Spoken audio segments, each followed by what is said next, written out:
Hello there, and welcome back to the Sleepy Nova Chronicles. Tonight, we are not going far. In fact, we are not going anywhere you have not already been, in a sense.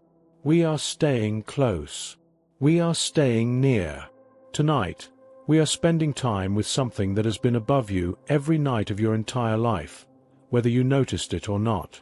Something that was there on the night you were born, and every night since, patient and bright and entirely unconcerned with the passing of time.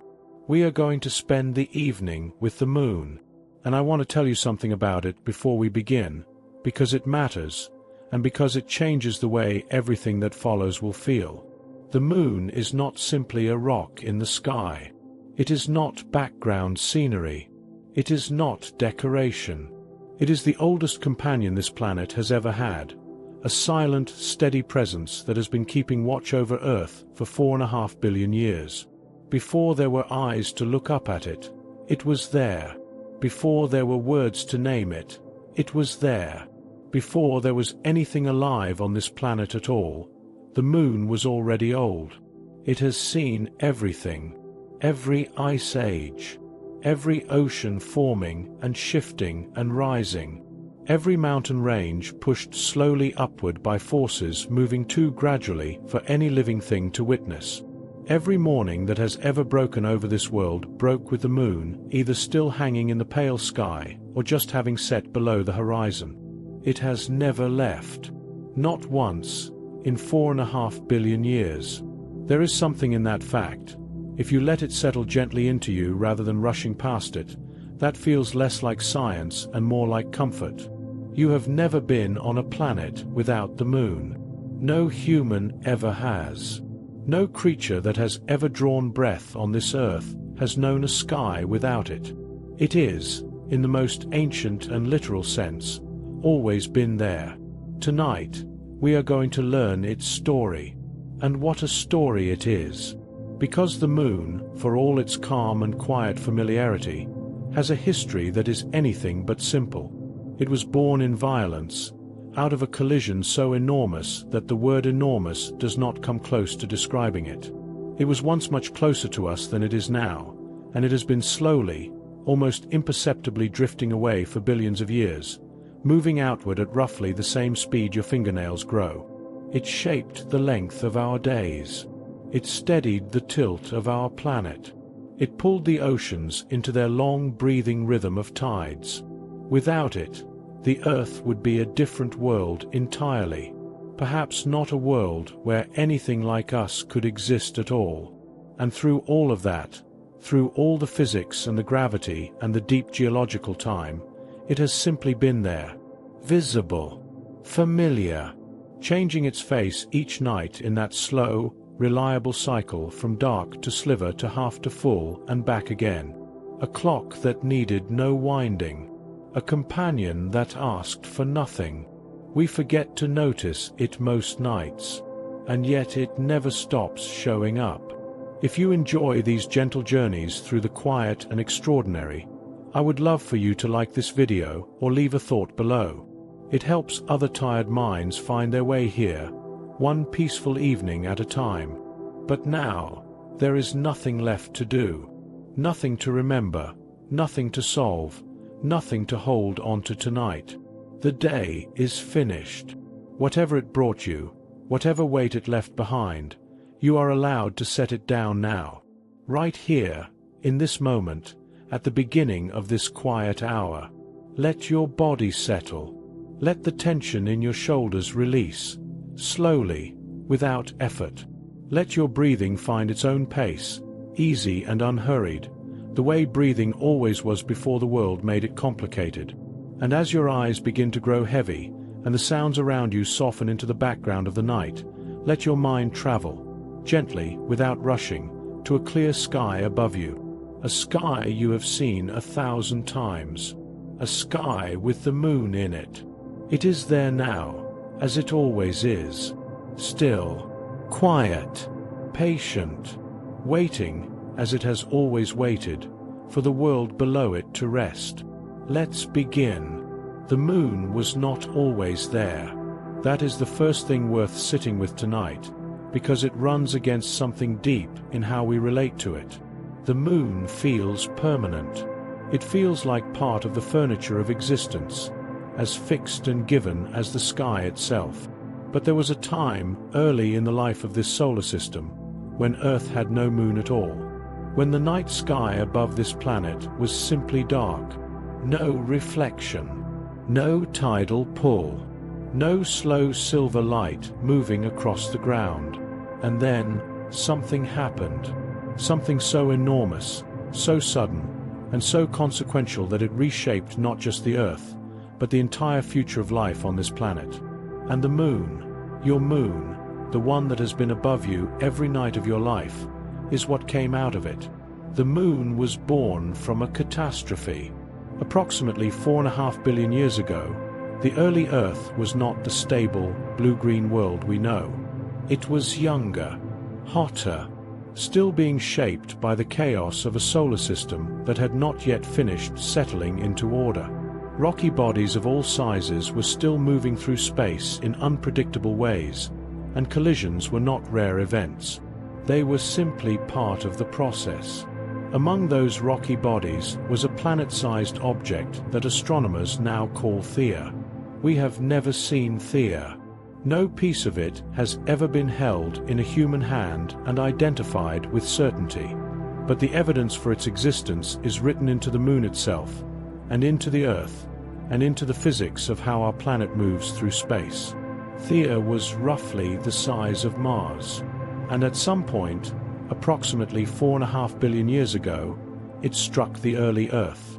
Not a graze, not a glancing blow, a direct, catastrophic impact at a speed and scale that is almost impossible to place inside the mind. The energy released was so extreme that both objects were partially vaporized. Material from both bodies, rock, metal, gas, was flung outward in an enormous cloud surrounding the Earth. The planet itself was left spinning faster than it does today, its surface molten, its interior scrambled. And then gravity did what gravity always does. It gathered. The cloud of debris orbiting the ruined Earth slowly, over thousands of years, pulled itself together. Particles attracted particles. Clumps formed. Clumps attracted more clumps. And gradually, in a process that took perhaps a few tens of millions of years, an eye blink by geological standards, the debris assembled itself into a single spherical body. The moon, born not from peace and quiet, but from the most violent event in Earth's history, born from a collision that nearly destroyed this planet entirely. And yet, from that destruction, came the companion that has kept watch over us ever since. There is something in that contrast that feels worth resting with. The most constant, calming presence in our sky was made by catastrophe. The thing that steadies the tides and lights the night, and has been there without exception for 4.5 billion years, began in fire and impact and chaos. It does not look like that now. It looks like it has always been peaceful. It looks like it has always been still. That is the first logic-defying fact about the moon. It was not given to us gently. It was forged.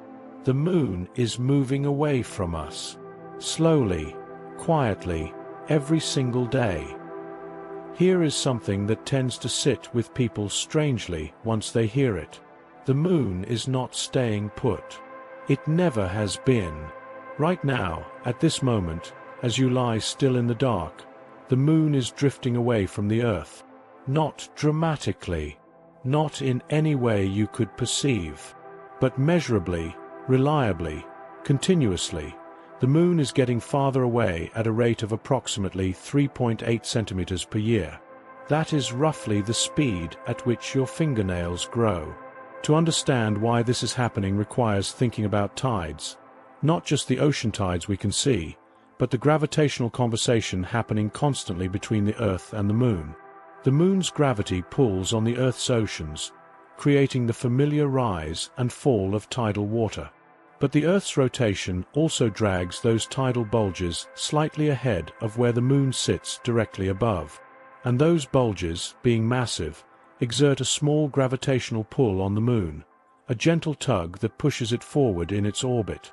And when a satellite is pushed forward in its orbit, it moves to a higher orbit, a wider one, a more distant one.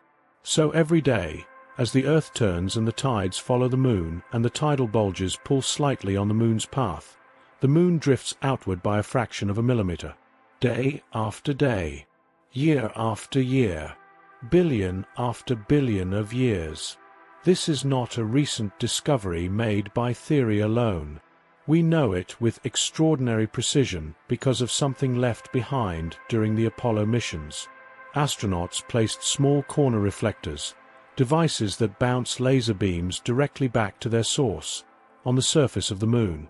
Scientists on Earth have been firing lasers at those reflectors and measuring the return time ever since. The measurements confirm it with quiet certainty. The Moon is retreating. It has been retreating since it formed. When the Moon was young, freshly assembled from the debris of the Theia impact, it was much closer to the Earth, perhaps 3 times closer than it is today. So close that it would have appeared enormous in the sky. So close that the tides it raised on the early Earth were not gentle rises of a meter or two, but immense walls of water surging inland, reshaping coastlines with every cycle. And slowly, over 4.5 billion years, it has been moving outward to where it sits now. 4.5 billion years from now, if Earth and Moon still exist, the Moon will be farther still. The tides will be weaker. The night sky will be slightly darker. And the extraordinary coincidence that makes total solar eclipses possible, the fact that the Moon and Sun appear almost exactly the same size in our sky despite the Sun being 400 times larger, because the Moon is also 400 times closer, that coincidence will be gone. The Moon will be too small in the sky to cover the Sun completely. We live in the precise window of cosmic time when perfect solar eclipses are possible. That window is slowly closing. The Moon slowed the Earth down. We used to have 6-hour days.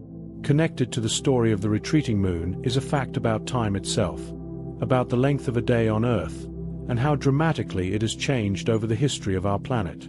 When the Moon was young and close, it was not only raising enormous tides on the Earth, it was also exerting a powerful braking force on the Earth's rotation. The friction of those massive tidal surges, water moving against ocean floors, against coastlines, against the resistance of a whole planet's worth of geography, was slowly transferring the Earth's rotational energy outward into the Moon's orbit. In other words, the Moon was gradually slowing the Earth down. And it still is. The early Earth, freshly formed and spinning fast in the aftermath of the Theia impact, rotated roughly once every 6 hours. A full day, one complete rotation, lasted 6 hours, not 24. Over billions of years, the tidal braking applied by the Moon slowed that rotation. The days grew longer. 6 hours became 8. 8 became 12. 12 became the 24 hours we now take entirely for granted, the pace of days that has shaped every living thing on Earth, every body clock, every season, every rhythm of sleep and waking. The Moon, in a very real sense, gave us the length of our days, and it is still slowing us down, though imperceptibly slowly now. The day is lengthening by approximately 1.4 milliseconds every century. Not enough to notice in any human lifetime, or in any number of human lifetimes, but enough, measured across geological time, to show up clearly in the fossil record, in ancient corals that grew daily growth rings, and whose rings show more of them per year the further back in time they are examined, because the days were shorter and more of them fit into a single orbit around the Sun. We can read the history of the Moon's braking in coral fossils. The Moon shaped time itself, as experienced by everything that has ever lived on this planet. The Moon stabilizes the Earth's tilt, and without it, our seasons would be chaos. Here is the fact about the Moon that, to many astronomers, feels like the most consequential one of all for the story of life on Earth.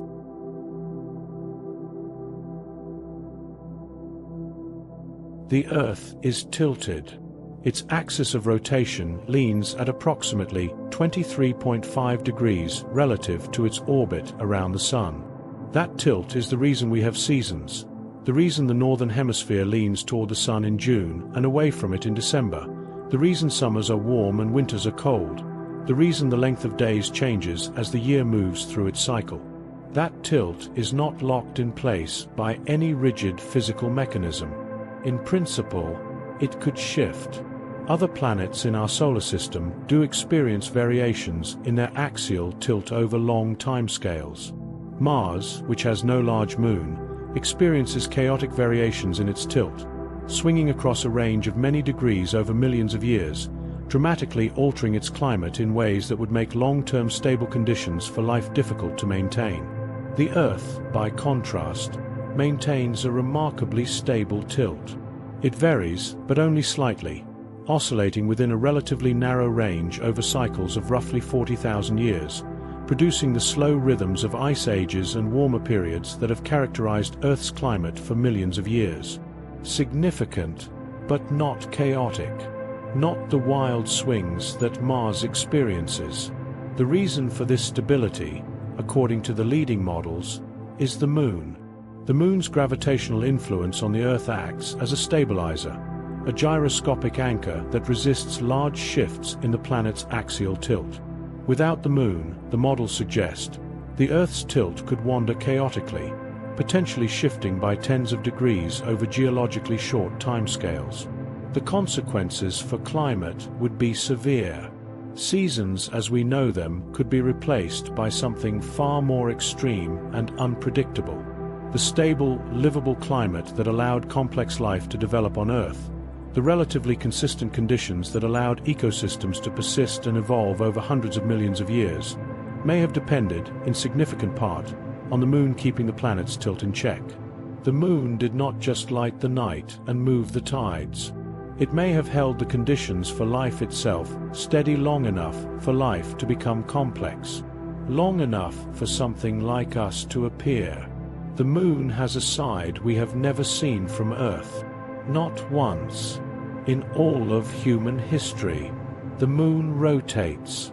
But it rotates at exactly the same rate as it orbits the Earth. One rotation per orbit. The result is that the same face of the Moon always points toward Earth. The same craters, the same Maria, the dark, flat plains of ancient solidified lava, the same familiar geography that every human culture across history has looked up at and found patterns in. A face, a rabbit, a woman, a man carrying sticks. The far side of the Moon, the side that permanently faces away from Earth, was completely unknown to human beings until 1959, when a Soviet spacecraft called Lunar 3 flew around the Moon and photographed it for the first time. What the images showed surprised everyone. The far side is dramatically different from the near side. The near side has those large dark plains, the mare, covering roughly 30% of its surface. The far side has almost none. It is almost entirely ancient, heavily cratered highlands, rough and pale and ancient-looking, with none of the smooth dark plains that give the near side its familiar appearance. Why the two sides of the same Moon look so different is a question that astronomers are still working to fully answer. One leading hypothesis suggests that in the early solar system, when the Moon was young and its surface was still molten, Earth's gravitational pull may have kept more heat on the near side, keeping it molten longer, allowing more volcanic activity, producing those vast lava plains. The far side, facing away from Earth's warmth, cooled faster and preserved its ancient cratered terrain. The near side is what 4.5 billion years of facing toward a warm planet looks like. The far side is what 4.5 billion years of facing cold space looks like.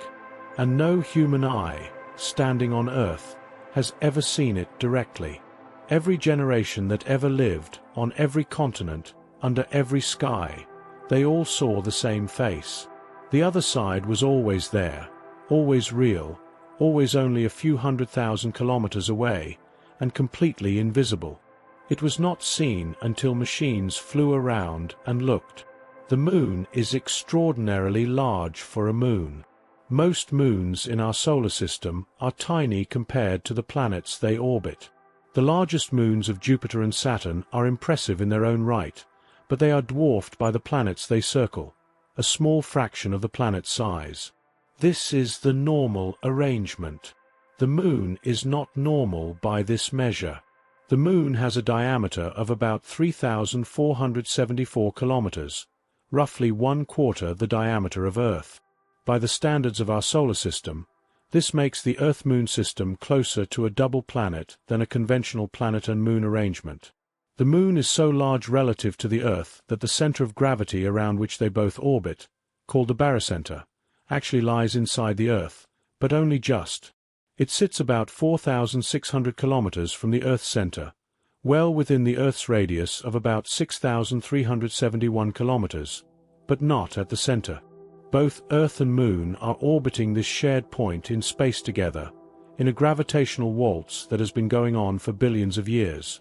This unusual size relationship is part of why the Moon has had such an outsized influence on Earth.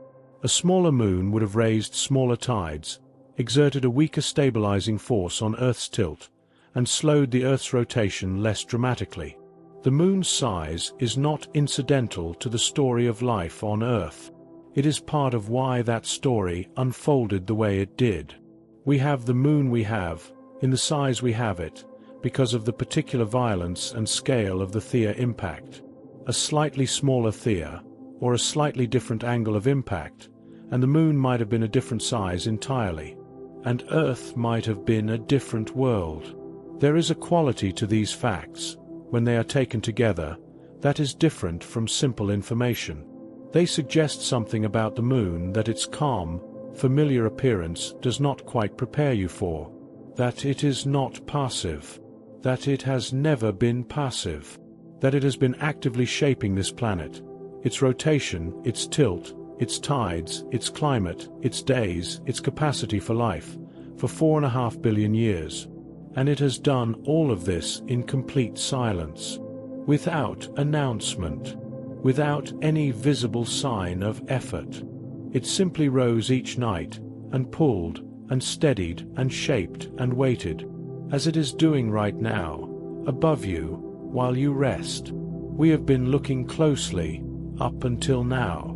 We have leaned in toward the Moon's origins, the violence of its birth, the slow drift of its retreat, the way it has been quietly breaking the Earth's spin for 4.5 billion years, lengthening our days one invisible fraction at a time.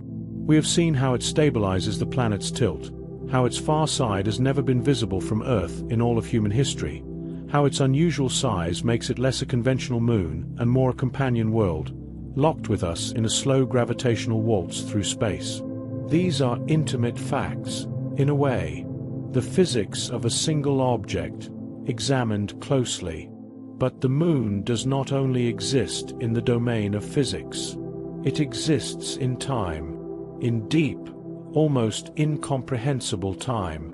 And when you begin to pull back, when you widen the frame from the mechanics of tides and orbital drift to the full sweep of what the Moon has witnessed, what it has shaped, what it has meant to every living thing that has ever existed beneath it, something shifts. The numbers stop being numbers.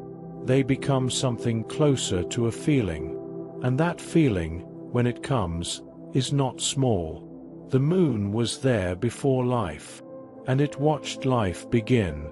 4.5 billion years ago, freshly assembled from the debris of the Theia impact, the Moon hung much closer to the Earth than it does today. The planet below it was unrecognizable. No oceans yet, or only the earliest, most primitive ones, still forming as the planet cooled. No continents in any shape we would recognize. No atmosphere worth breathing. No sound except the geological, the movement of rock, the outgassing of a cooling world, the occasional impact of debris still falling from a solar system that had not yet finished its violent early settling. There was no life, and yet the Moon was already shaping the conditions in which life would eventually arise. Those enormous early tides, walls of water surging across a young, cooling Earth, were not merely dramatic. They were, according to some researchers, potentially significant for the chemistry of life's origins.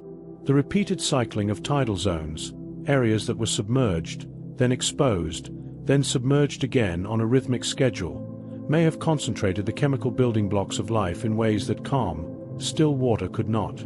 Tidal pools, heated by the sun and stirred by the moon, churning through cycles of wet and dry. These are environments where chemistry can experiment, where molecules can meet and combine and try configurations that would never occur in the open ocean. The moon did not create life. That would be too simple and too clean a story. But it may have set some of the conditions in which life's chemistry had the best chance of finding its way forward. It may have been stirring the ingredients long before anything alive was there to notice. Approximately 3.8 billion years ago, the first signs of life appeared on Earth. Single-celled organisms, simple beyond imagining by modern standards, but alive, metabolizing, reproducing, responding to their environment. The moon was there, already 1 billion years old by then, already retreating slowly outward, already pulling the tides in their long rhythmic cycle. Those first living things had no awareness of the moon. They had no awareness of anything in any sense we would recognize. But they lived in tidal zones. They were moved by tides. They were, in a very basic physical sense, already in relationship with the moon, shaped by its pull even before eyes existed to look up and see it. Life on Earth began in a world the moon had helped prepare, and the moon watched, silently from above, as that life slowly, over billions of years, grew more complex. The moon shaped the rhythms of every living thing. Pull the frame wider still. Over the billions of years that followed the first appearance of life, the moon's influence did not diminish. If anything, as life grew more complex and more varied, the moon's rhythms became woven more deeply into the fabric of living things. The most obvious of these rhythms is the tidal cycle. Creatures that live in coastal zones, in the intertidal areas where ocean meets land, have always had to navigate the twice-daily rise and fall of the tides. And over millions of years of evolution, they did not simply endure this rhythm. They incorporated it.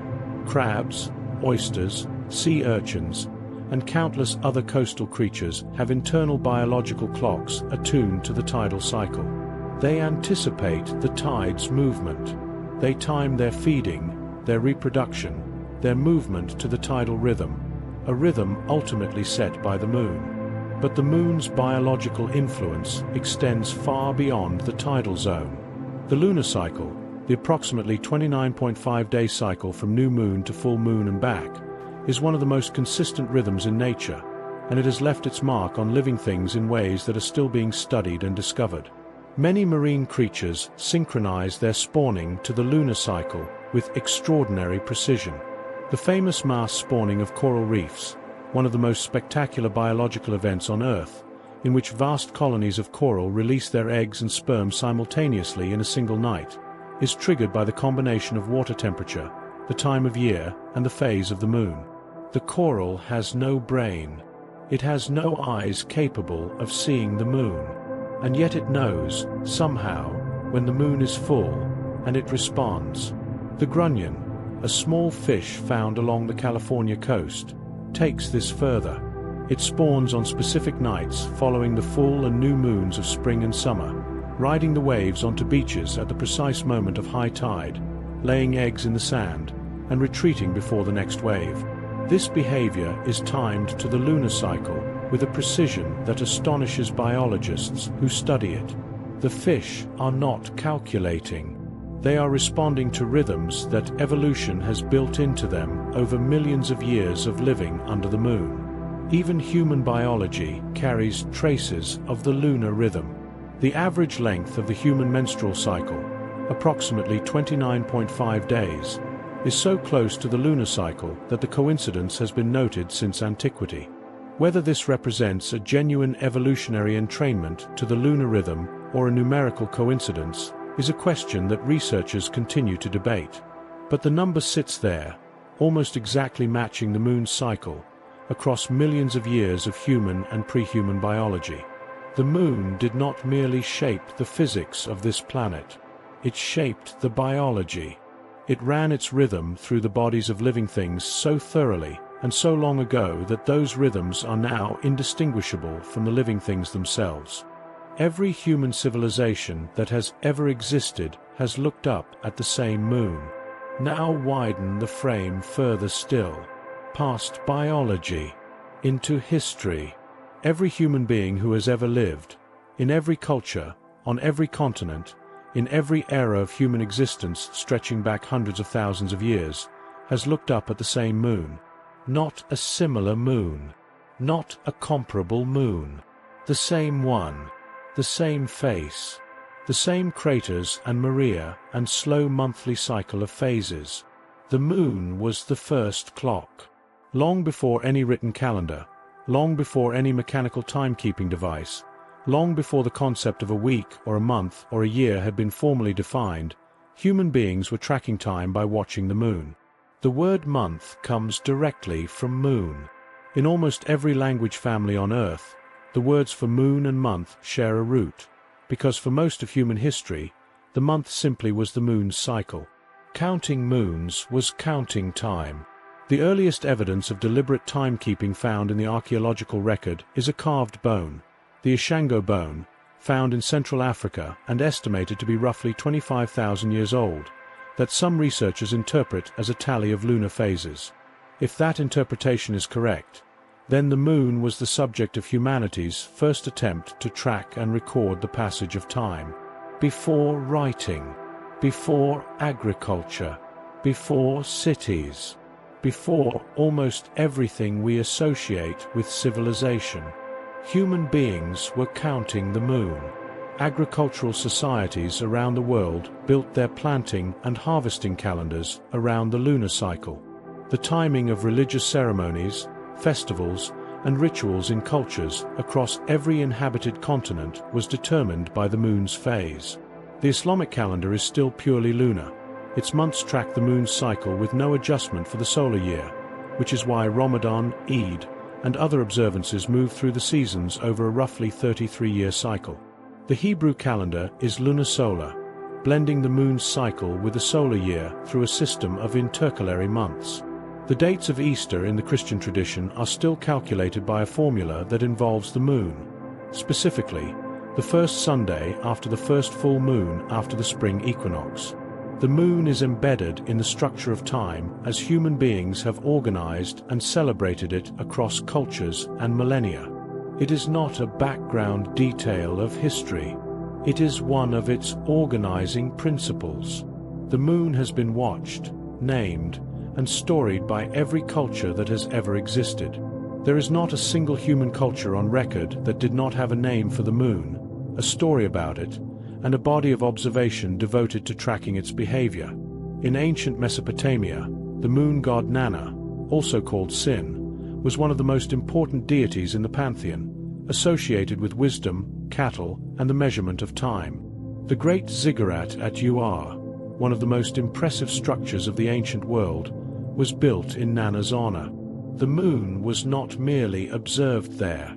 It was worshipped, studied, and recorded with a precision that laid some of the groundwork for later astronomical science. In ancient Egypt, the moon was associated with Thoth, the god of wisdom, writing, and knowledge, and with Khonsu, a lunar deity whose name meant traveler, reflecting the moon's nightly journey across the sky. Egyptian timekeeping and medicine were both connected to lunar observation. In China, the moon has been the center of one of the most beloved annual celebrations for over 1,000 years, the Mid-Autumn Festival, held on the full moon of the 8th lunar month, when families gather to share mooncakes and look up together at the brightest full moon of the year. The moon in Chinese tradition is associated with reunion, with family, with a particular kind of longing that comes from being separated from people you love. In the traditions of many indigenous peoples of North America, each full moon of the year carries a name reflecting the natural world of that season. The wolf moon of January, the flower moon of May, the harvest moon of September. These names are not decorative.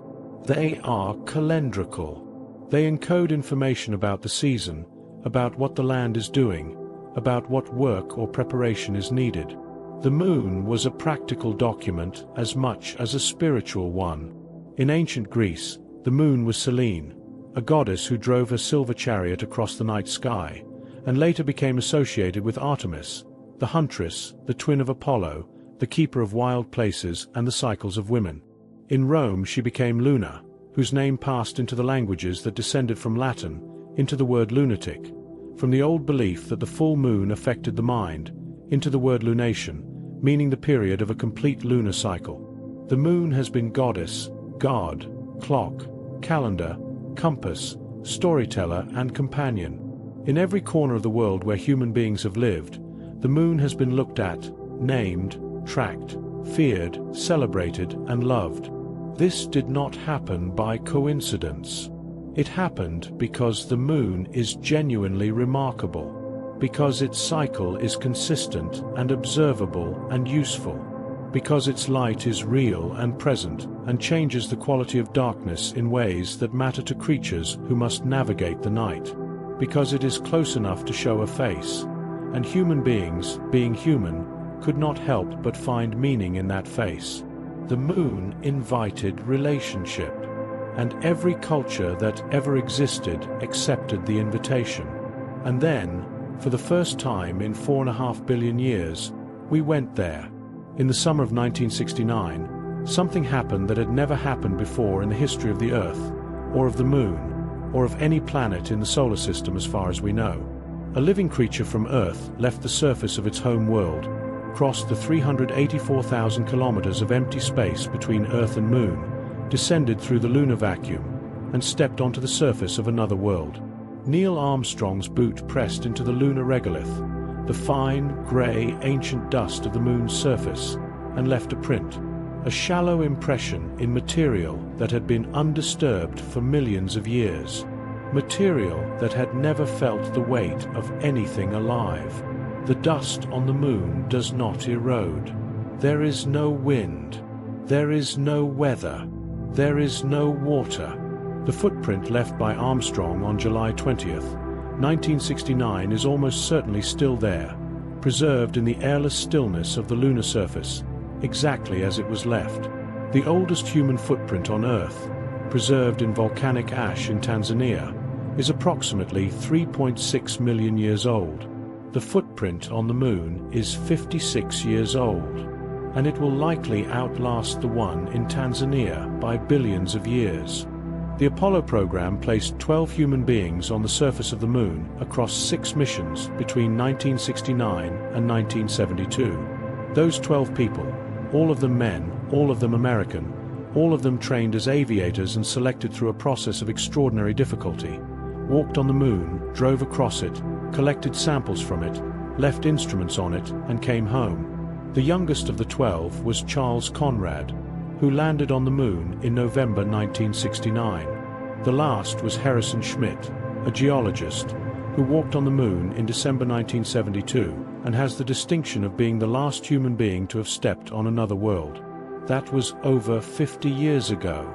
No human being has walked on the moon since December 1972.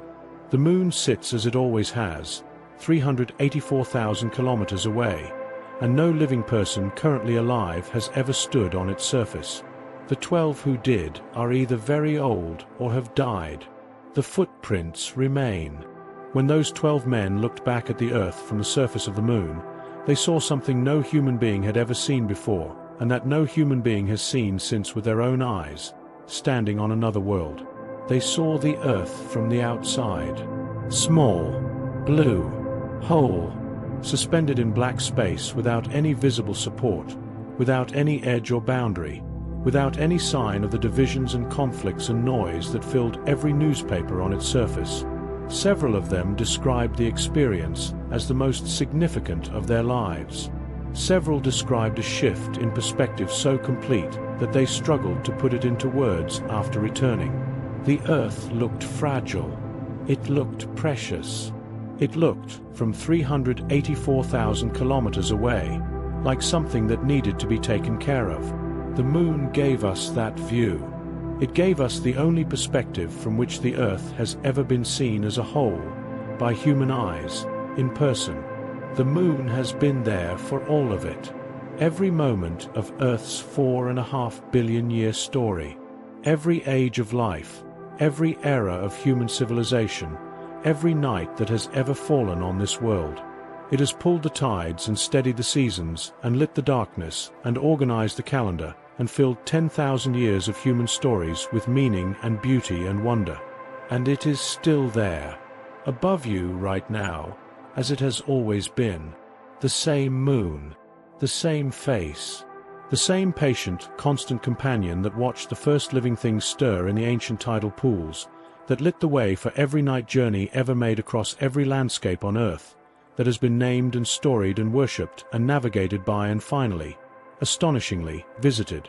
Still there, still turning its familiar face toward you, still keeping watch, as it has always kept watch, over a world that is, most nights, too busy to look up and notice. Tonight, you noticed. We have traveled a long way tonight.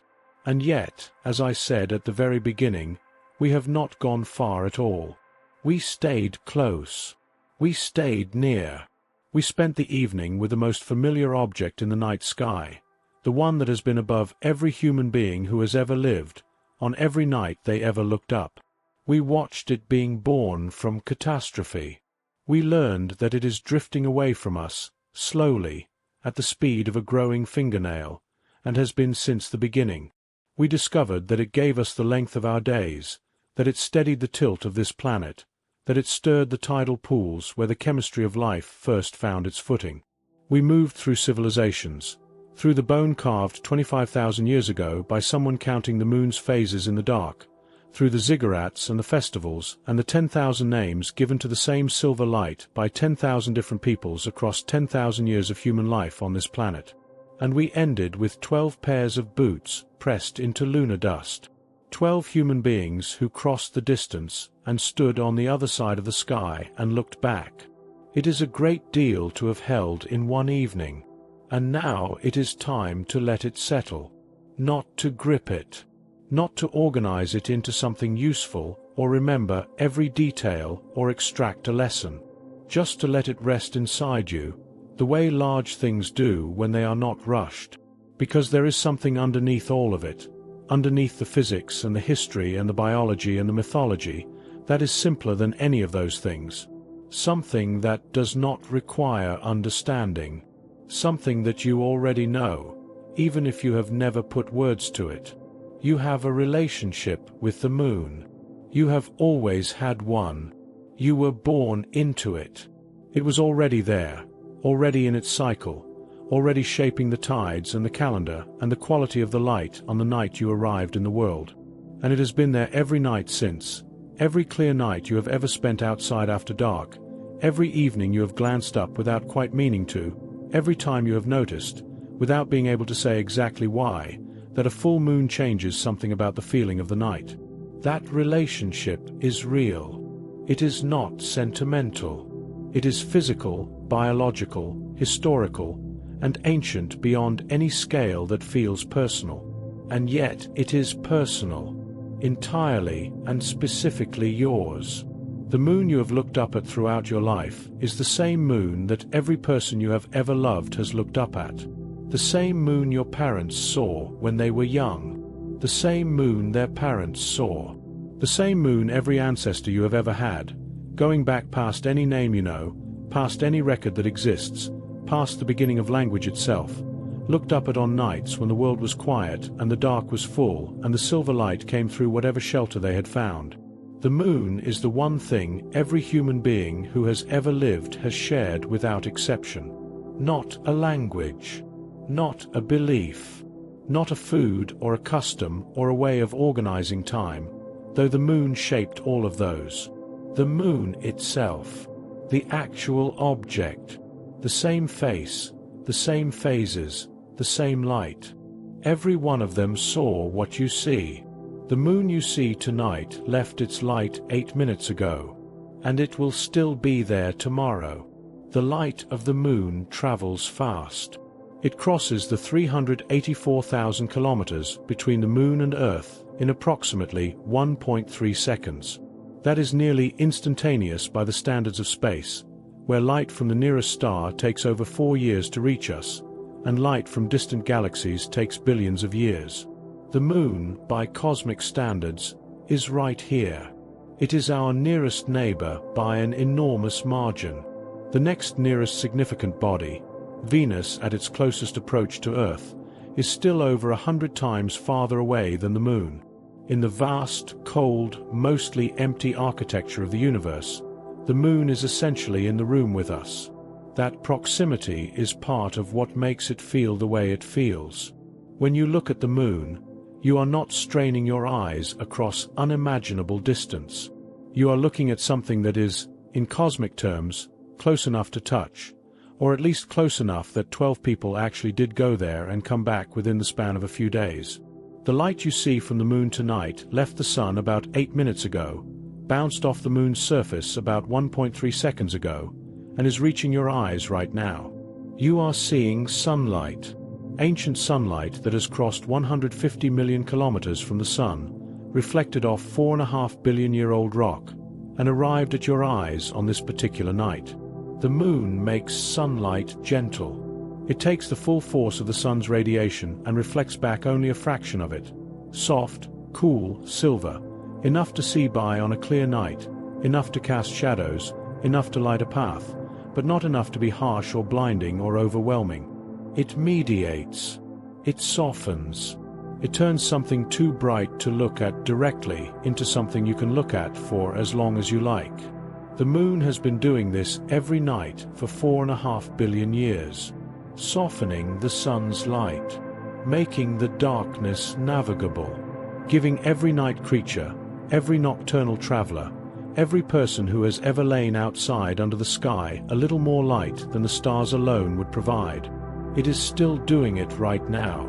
Whatever the Moon looks like tonight, full or crescent or somewhere between, it is reflecting sunlight down toward you, quietly, without effort, as it always has. The Moon does not need you to think about it to keep doing what it does. Here is a thought that, in the quietest part of the night, tends to produce a particular kind of relief.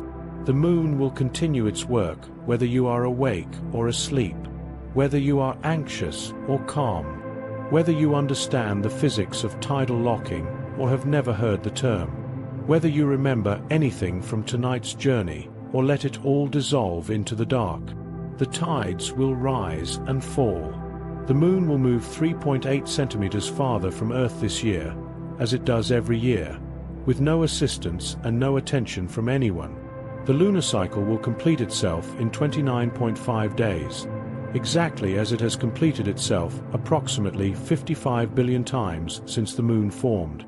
The far side will continue to face away from Earth, as it has for billions of years, entirely indifferent to whether anyone knows it exists. The Moon does not require anything from you. It asks nothing. It demands nothing. It simply continues, patient, constant, reliable, in the way that things operating on geological and astronomical timescales always continue, undisturbed by the noise and urgency of a single human night, undisturbed by deadlines or anxieties or the particular weight that this day may have left behind. There is something about that constancy, when you really let yourself feel it rather than just think it, that loosens something, some held tension, some background effort that the mind makes without quite realizing it, the effort of keeping track of everything, staying ready, remaining alert to what might need attending to. The Moon does not need attending to. It has been managing itself for 4.5 billion years. It will manage one more night without any help from you. And so, for now, for this particular window of quiet at the end of this particular day, you can let it go. Whatever it is, whatever is still turning in the back of your mind, still asking for attention, still insisting it needs to be solved or understood or decided tonight. It does not. It truly does not. The Moon is out there, or below the horizon, moving through its cycle, doing what it does, and the world is continuing its slow, patient turning, and none of it requires you to be awake for it to proceed. You are allowed to rest. You are living under the same moon that has watched over every sleeper who has ever existed, every person who has ever fallen asleep on this planet, and that is every person who has ever lived, without a single exception, fell asleep under the same moon. Not the same phase, not the same angle in the sky, but the same moon, the same object, the same companion that was above the savannah when the earliest human beings pulled whatever covering they had around themselves and closed their eyes against the dark. The same moon that lit the window of every bedroom in every house in every era of human civilization. The same moon that sailors watched from their hammocks on wooden ships crossing oceans they were not entirely certain had a far side. The same moon above the people who built the pyramids, above the people who had not yet invented the wheel, above the people who were figuring out for the first time that certain seeds, pushed into certain ground at certain times of year, would become food. All of them slept. Every one of them, no matter what weight they carried, no matter what the next day held, no matter how uncertain or difficult or unresolved their world was, they slept, because the body requires it. Because sleep is not a luxury or a reward for having finished everything. It is simply what living things do when the night comes and the light softens and the world grows quiet. You are part of that lineage. You are one more person, on one more night, in a line of people so long it disappears into the deep past like a river into fog. All of them arrived at the end of a day, and found their way, eventually, to sleep. All of them lay still in the dark, under this moon, and let go. And all of them woke up. The moon will be there tomorrow night, and the night after, and every night that follows. One of the gentlest facts about the moon is its reliability. It will be there tomorrow night, not in exactly the same phase. It will have moved a little further through its cycle, not in exactly the same position in the sky. The Earth will have turned, the moon will have orbited a little further along its path. But it will be there, above the same planet, reflecting the same sunlight, pulling the same tides. In your lifetime, the moon will drift away from Earth by approximately 2 to 3 meters, a distance you could cross in 2 or 3 large steps. In every other way that matters to any experience you will ever have of it, the moon will be exactly as it is now, the same size in the sky, the same cycle of phases, the same face turned toward you. You will never know a sky without it. Whatever happens tomorrow, whatever the next day brings, whatever is waiting on the other side of this night, the moon will be there when darkness falls again. It will have been doing its quiet work all day, invisible in the daylight, moving through its orbit, and when the sun goes down it will either be visible or it will be in its dark phase, but either way it will be exactly where the physics of 4.5 billion years dictates it should be. There is an enormous comfort in that, if you let yourself receive it. Not a loud comfort. Not a comfort that solves anything or changes anything about the practical realities of your life, but a deep, quiet, very old comfort. The comfort of something that has never failed to show up. Something that was there before you and will be there after. Something that is entirely beyond the reach of any of the things that worry you, any of the uncertainties that press on you, any of the noise that the day left behind. The moon does not fluctuate. It does not have difficult weeks. It does not lose its reliability under pressure or become harder to find when things are difficult. It simply orbits. It simply reflects. It simply keeps the slow, patient schedule it has kept for longer than life has existed on this planet. You can count on it completely. You always could. You always will be able to. And now, let everything be still. You do not need to hold any of this.